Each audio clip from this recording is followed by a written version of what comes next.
Hello everyone, welcome back to my YouTube channel. तो आज हम Uttarakhand nursing and paramedical entrance exam की biology MCQ series का part 11 solve करने वाले हैं। तो आज का जो हमारा टॉपिक है ये है हमारा रेस्पिरेटरी सिस्टम, जिसमें हम डिस्कस करेंगे टोटल 25 इंपॉर्टेंट एमसीक्यूज़।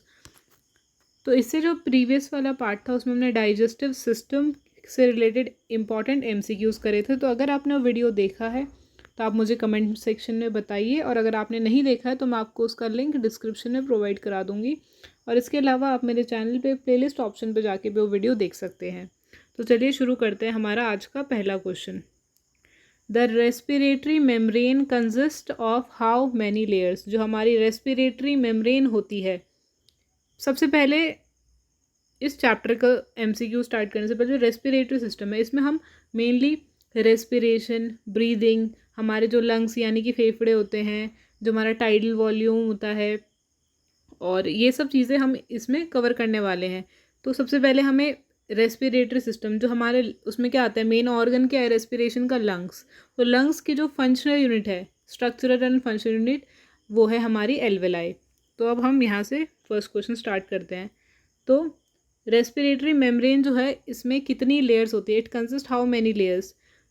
2, 3, 4 और 5। तो इसका हमारा करेक्ट आंसर है हमारा ऑप्शन जो डी है।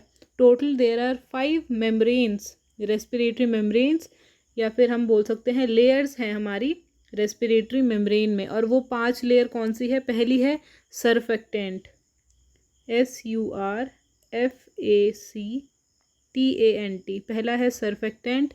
दूसरा है एल्वियोलर एपिथीलियम। जैसे जैसे मैं आपको बताती जा रही हूँ आप साथ ही साथ इन्हें नोट भी कर सकते हैं। ऐसा क्वेश्चन भी आ सकता है कि इनमें से कौन सी लेयर नहीं है रेस्पिरेटरी मेम्ब्रेन की। तो पहला है हमारा सरफेक्टेंट, दूसरा है हमारा एल्वियोलर एपिथीलियम, थर्ड लेयर है हमारी एपिथीलियल बेसमेंट मेम्ब्रेन, फोर्थ है हमारी कैपिलरी बेसमेंट मेम्ब्रेन, और जो हमारी लास्ट फिफ्थ मेम्ब्रेन की लेयर है वो है कैपिलरी एंडोथीलियम। तो ये हमारे टोटल 5 लेयर्स हो गई। Next question, which lung segment is most commonly affected in aspiration pneumonia? जब किसी पेशेंट को, किसी मरीज को क्या हो जाता है, एस्पिरेशन न्यूमोनिया हो जाता है, तो लंग्स का, फेफड़े का कौन सा खंड यानी कि कौन सा सेगमेंट, क्योंकि जो लंग्स होते हैं वो भी हमारे अपर लोब, लोअर लोब्स में डिवाइड होते हैं। तो एक लोब हमारा 2 सेगमेंट में डिवाइड होता है और एक 3 सेगमेंट में, 3 पार्ट्स में डिवाइड होता है। तो मैं पूछा है कि लंग्स का कौन सा सेगमेंट अफेक्ट होता है एस्पिरेशन निमोनिया की वजह से? तो apical segment, posterior superior segment of lower lobe, या फिर एंटीरियर बेसल सेगमेंट। तो इसका जो हमारा करेक्ट आंसर है ये है हमारा ऑप्शन सी।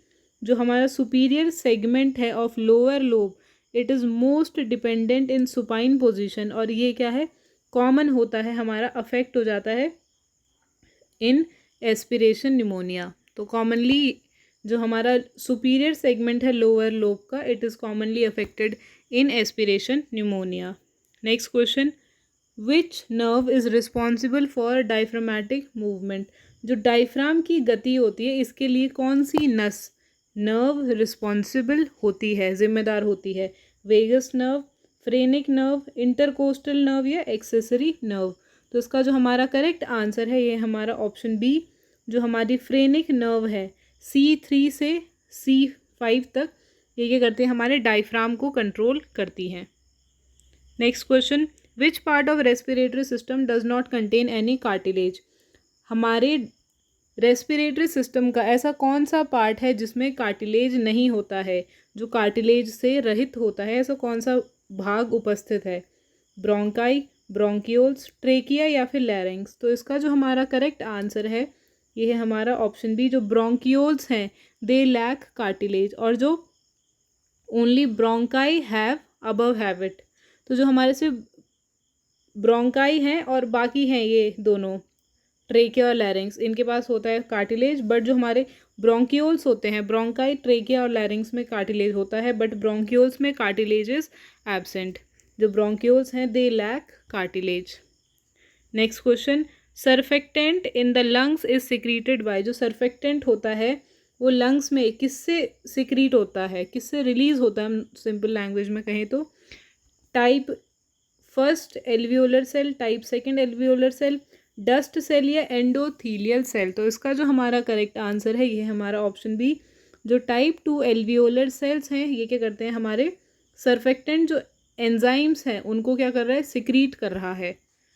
नेक्स्ट क्वेश्चन, जो बोर्स इफेक्ट है इट इज़ रिलेटेड टू, जो बोहर्स इफेक्ट है ये किस चीज़ से रिलेटेड है, इंक्रीज इन CO2 और decrease in O2 affinity, O2 increase and CO2 binding, haemoglobin synthesis या फिर कार्बोनिक एनहाइड्रेस एक्टिविटी। तो इसका जो हमारा करेक्ट आंसर है ये है हमारा ऑप्शन ए, दैट जो बोर्स इफेक्ट है it is related to increase in CO2 और जो हमारा O2 है इसकी एफिनिटी क्या हो जाएगी, डिक्रीज हो जाएगी। नेक्स्ट है हमारा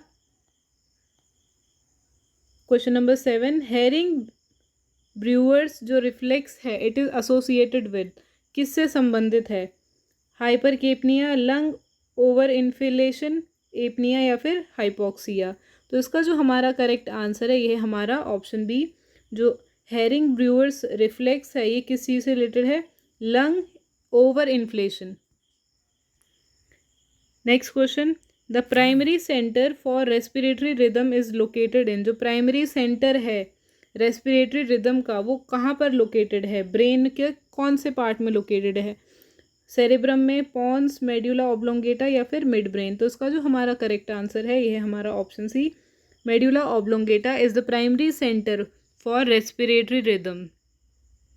next question, the lung volume that remains in the lungs after a normal expiration, मतलब कि कितना अमाउंट ऑफ हमारा लंग्स रहेगा, लंग वॉल्यूम कितना रहेगा, यह हमें पूछा गया कि कितनी अमाउंट ऑफ एयर हमारे लंग्स में बचेगी आफ्टर अ नॉर्मल एक्सपीरेशन, मतलब कि जब हम सांस छोड़ देते हैं तो उसके बाद कितना अमाउंट ऑफ एयर हमारे लंग्स में बचा रहेगा। तो उस वॉल्यूम को हम क्या कहते हैं, tidal volume, vital capacity, expiratory reserve volume या फिर functional residual volume.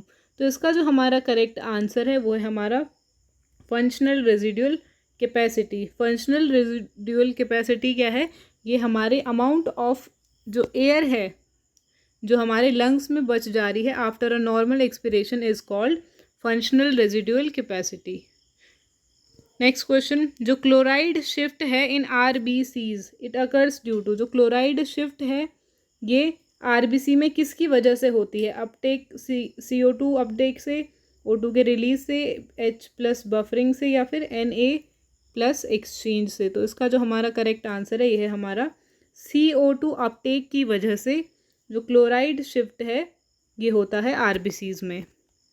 Next question, maximum amount of oxygen is transported in blood bye, जो मैक्सिमम अमाउंट है, अधिकतम जो हम बोल सकते हैं अमाउंट ऑफ ऑक्सीजन वो ब्लड में किसके थ्रू ट्रांसपोर्ट होता है, डिजॉल्व इन प्लाज्मा, प्लाज्मा में घुला हुआ होता है, ही as oxy haemoglobin, oxy haemoglobin के रूप में या फिर कार्बोक्सी हीमोग्लोबिन के रूप में या फिर बाइकार्बोनेट के रूप में। तो इसका जो हमारा करेक्ट आंसर है ये है हमारा option B, as oxy haemoglobin.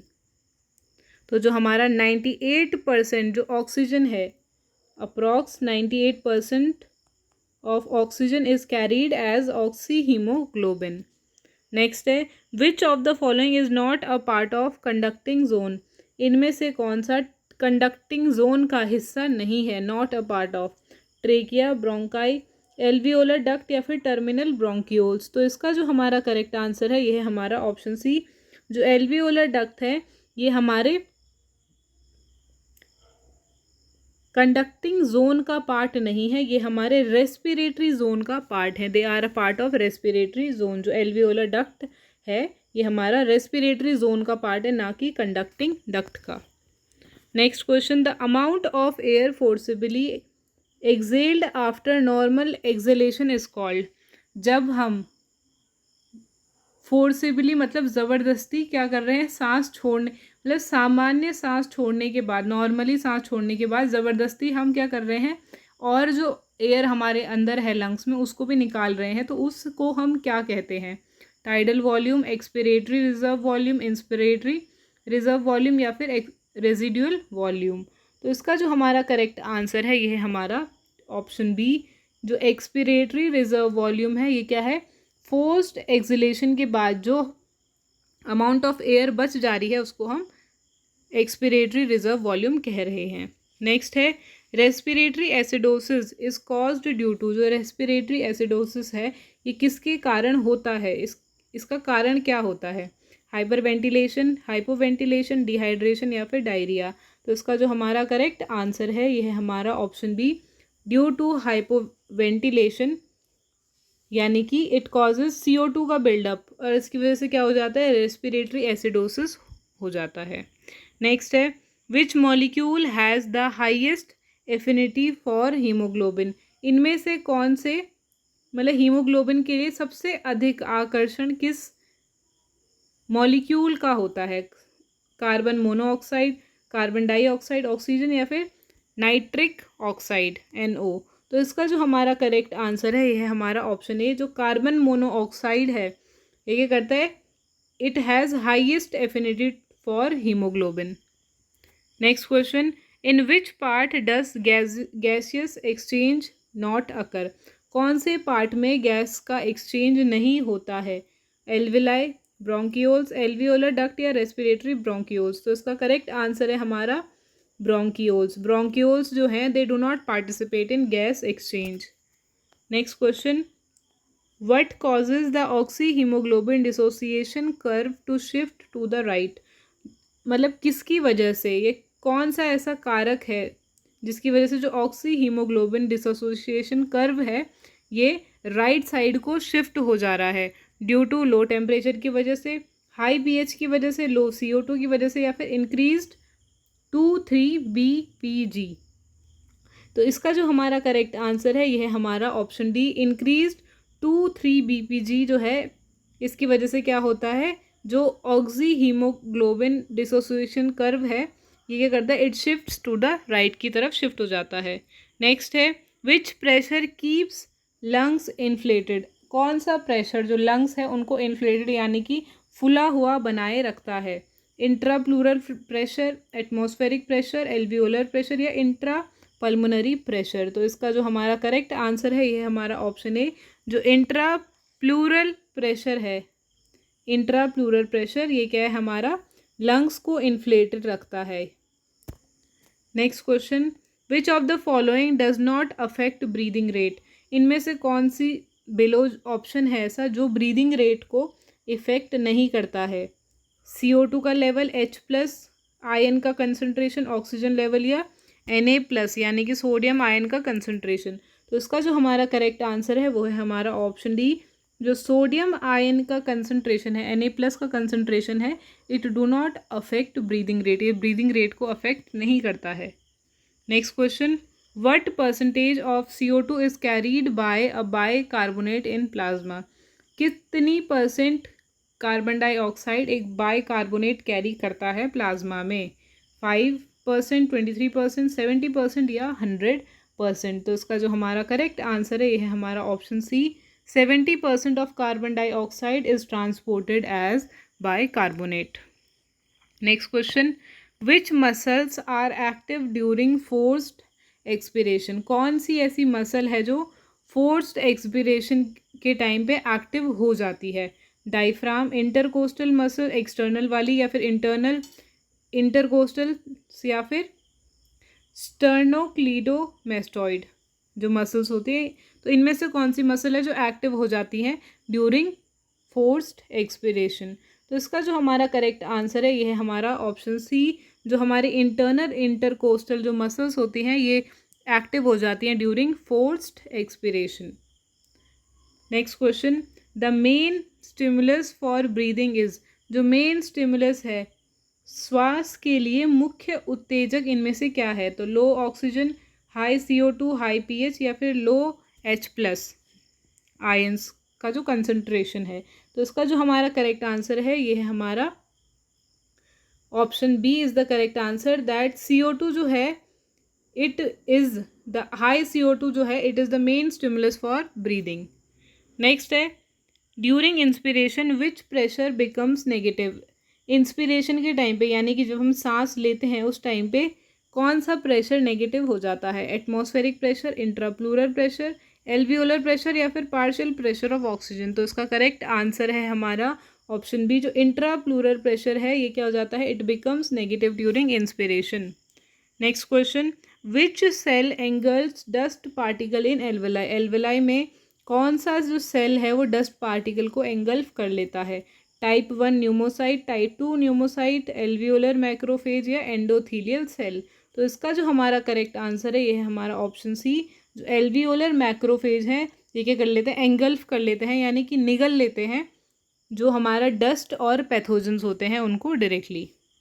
अब जो हमारा वीडियो का लास्ट क्वेश्चन है ये है, which law explains the total pressure of a gas mixture, कौन सा ऐसा लॉ है जो total pressure of a gas mixture को एक्सप्लेन करता है, Boyle's law, Charles law, Dalton's law या फिर हेनरीज लॉ। तो इनमें से कौन सा नियम है जो total pressure of a gas mixture को समझाता है। तो इसका जो हमारा करेक्ट आंसर है ये है हमारा ऑप्शन सी, जो डाल्टन्स लॉ है इसके अकॉर्डिंग क्या है, जो टोटल प्रेशर है is equals to the sum of partial pressure of gases. तो आज की वीडियो में इतना ही, ये थे हमारे total 25 important questions on the topic respiratory system. तो आई होप आपको ये वीडियो पसंद आया होगा। तो अगर आपको वीडियो पसंद आया हो तो वीडियो को लाइक करें, शेयर करें, कमेंट करके बताएं कि नेक्स्ट वीडियो आपको कौन से टॉपिक पे चाहिए, और चैनल को सब्सक्राइब करना ना भूलें। तो मिलते हैं नेक्स्ट वीडियो में एक नए टॉपिक के साथ। तब तक के लिए all the best for your preparation and thanks for watching.